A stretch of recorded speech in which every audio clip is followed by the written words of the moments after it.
ये कहानी ममता की है। बचपन से ही घर में ये एहसास दिलाकर पाला गया कि औरतों को बोलने का हक नहीं है। अरे ममता, जरा जल्दी जल्दी हाथ चलाओ। रोज ऑफिस में देर पहुंचता हूँ तुम्हारे कारण। लेकिन आपका सारा खाना पैक और तैयार भी है। अरे जबान जितनी चलाती हो उतना अगर हाथ चलाती ना तो शायद घर को अच्छे से मैनेज कर पाती। क्या मतलब है? क्या नहीं मिला आपको? मोजे मोजे कौन देगा? ममता भागकर पति को मोजे देती है। वो हर किसी का ख्याल रखती, लेकिन उसके घर में रोज का रोना लगा रहता। अरे माँ, आज स्कूल में टीचर ने मुझे फीस के लिए डांटा। माँ, मुझे अच्छा नहीं लगता कि स्कूल में फीस के पैसों के लिए मुझे कोई भी बात सुनाए। अरे पर बेटा, ये तो पापा करते हैं ना, सारा ऑनलाइन। मुझे तो इसकी जानकारी भी नहीं है। हाँ हाँ, बना लो बच्चों के सामने मुझे बुरा। अरे करता तो मैं ही हूँ, माना, लेकिन मुझे कोई सपना थोड़ी ना आएगा कि बच्चों की फीस जमा करनी है। अरे बताओगी तो तुम ही ना। ममता की अब ये आदत में शुमार हो चुका था। वो हमेशा हर बात के लिए खुद को ही दोषी मानती। एक दिन वो पड़ोस की दोस्त से कहती है, समझ नहीं आता यार, मैं इतनी डम कैसे हो सकती हूँ। बात तो सही भी है ना। अब पति बेचारा नौकरी करे, पैसे कमाए, या फिर ये देखे कि बच्चों की फीस का वक्त है। क्या करूँ यार। पता नहीं, मेरे पति तो सारा काम खुद ही करते हैं। वो तो कहते हैं कि तुम थक जाती होगी, सारा दिन घर बाहर बच्चे तो। अच्छा, ऐसे भी पति होते हैं क्या? अरे क्या बात कर रही है? भाई साहब कभी तुझे किसी बात के लिए सुनाते नहीं? किसने कहा नहीं सुनाते? अरे ये पति चीज ही ऐसी होती है कि बिना पत्नी को सुनाए उन्हें चैन की नींद कहाँ आती है। तो तू भी परेशान रहती होगी कि कैसे, क्या, कब भूल गई। अरे वो तो मुझे बस इस बात के लिए ताना देते हैं कि मैं वक्त पर खाना क्यों नहीं खाती या पार्लर जाकर अपनी साज सज्जा क्यों नहीं करवाती। पड़ोसन बोल ही रही होती है कि ममता के बेटे की आवाज आती है। अरे माँ, क्या हो गया? लग नहीं रहा कि आज आप मुझे पानी भी देगी। अरे कब से खाने के लिए वेट कर रहा हूँ। अरे यार, मैं चलती हूँ। बेटा खाने के लिए वेट कर रहा है, मैंने उसे खाना भी नहीं दिया। अरे 12वीं में पहुंच चुका है तुम्हारा बेटा, उसे बोलो खुद पानी लिया करे। मैंने तो अपने बच्चों को काम करना सिखाया है। अरे यार, खुद की भी तो कोई लाइफ है। माना जब नहीं कर सकते थे तो किया, लेकिन अब इतने बड़े बच्चों की हर बात मानेंगे तो मुश्किल तो अपने को ही होगी। ममता को पड़ोसन की बात में दम तो लगता है, लेकिन करे क्या, आदत भी तो खुद ही ने डाली थी। ममता घर जाती है कि तभी बेटी आ जाती है। माँ, परसों मुझे एक शादी में जाना है। तेरी वो जो लाल वाली साड़ी है ना, उसे दे देना। मैं आज जाकर टेलर को दे दूंगी, वो उस साड़ी से सूट बना देगा। अरे नहीं नहीं तारा, वो मेरी माँ ने मुझे दी थी और उस साड़ी से मेरी काफ़ी भावनाएं जुड़ी हैं। तुमको ना मैं दूसरी साड़ी दे दूंगी। ओके, कोई बात नहीं, लेकिन आज दे ही देना पक्का। तारा माँ की साड़ी से सूट बनवाकर पार्टी में जाती है, लेकिन जब वो पार्टी से लौटती है, क्या है, मैं तो समझ ही नहीं पा रही हूँ। अरे जब वो साड़ी मांगी थी तो ये छल्ली सी साड़ी क्यों दे दी? मैं ही पागल थी जो इस साड़ी का सूट बनवा लिया मैंने। माँ, जानती भी हो कि कॉलेज में मेरी कितनी हंसी उड़ी। तभी वहां ममता का पति सुनील आ जाता है। अरे गवार औरत, जब बेटी साड़ी मांग रही थी तो दे देती ना।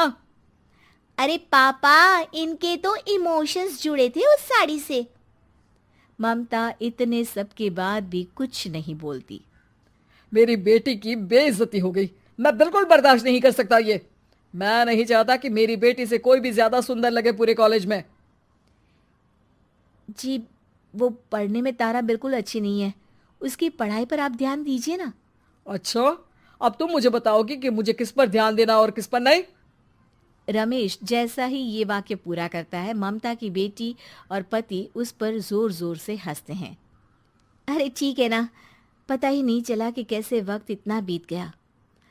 अरे कैसे पता चलेगा माँ, हम लोगों के पीछे जो तू बैताल की तरह चिपकी रहती थी, तुझे कैसे वक्त का पता चलता?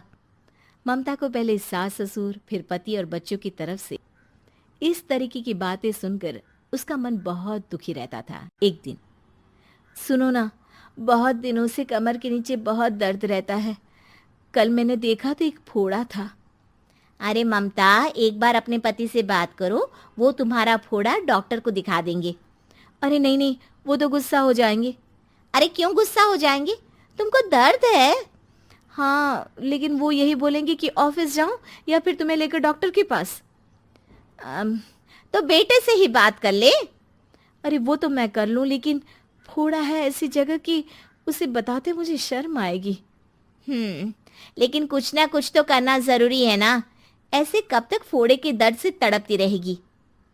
अब तो सोच रही हूँ कि इनसे बात कर ही लूं, वरना दर्द के मारे कहीं मर ना जाऊं।